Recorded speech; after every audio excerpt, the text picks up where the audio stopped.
네, 오늘 윤 대통령에 대한 체포영장 집행 시도는 5시간 반에 걸친 공수처와 경호처의 대치 끝에 결국 무산됐습니다. 네, 이후에 경호처는 공수처가 무단 침입을 했다면서 관련자에 대한 법적 조치까지 경고를 했습니다.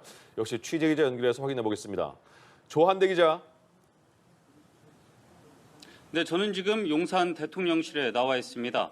공수처가 경호처와 거의 5시간 30분 동안 대치한 끝에 결국 체포 시도를 중단하자 침묵하던 경호처가 조금 전 공식 입장을 내놨습니다. 법적 조치에 나서겠다는 강수를 던진 겁니다.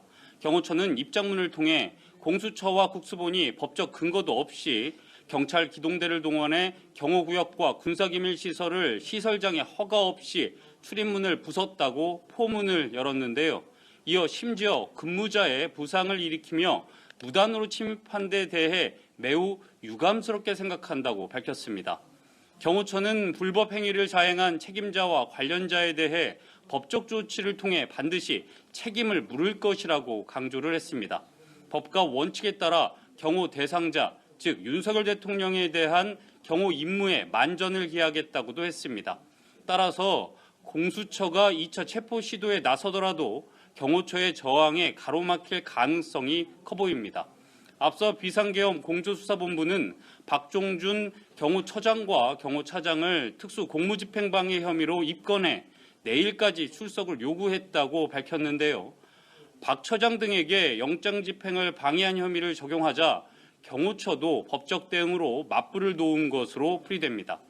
오늘 체포영장 집행에 나선 공수처는 이른 오전까지만 해도 신속한 경내 진입에 이어 최근 접 지점까지 빠르게 이동해 예상 외로 신속한 집행이 이루어지는 게 아니냐는 관측을 낳았습니다. 하지만 경호처가 경호법과 경호구역을 이유로 수색을 불허한다는 입장을 고수하면서 건물 바로 앞에서 장시간 대치하다 오후 1시 30분쯤 결국 체포 시도를 중단했습니다. 아직 영장 집행 시한인 6일까지 시간이 있어 추가 체포 시도가 있을 수도 있는 상황인데요. 대통령실은 오늘 영장 집행이 중지된 이후에도 침묵을 지켰습니다. 참모진은 이른 아침부터 나와 상황을 살피며 통상 업무를 이어갔는데요. 이번 체포영장 집행 시도와 중지, 향후 대응 방향 등에 대해선 일절 입장을 내놓지 않았습니다. 수사사항은 변호인단의 대응으로 가름하고 대통령실 차원의 별도 성명은 자제한다는 방침입니다.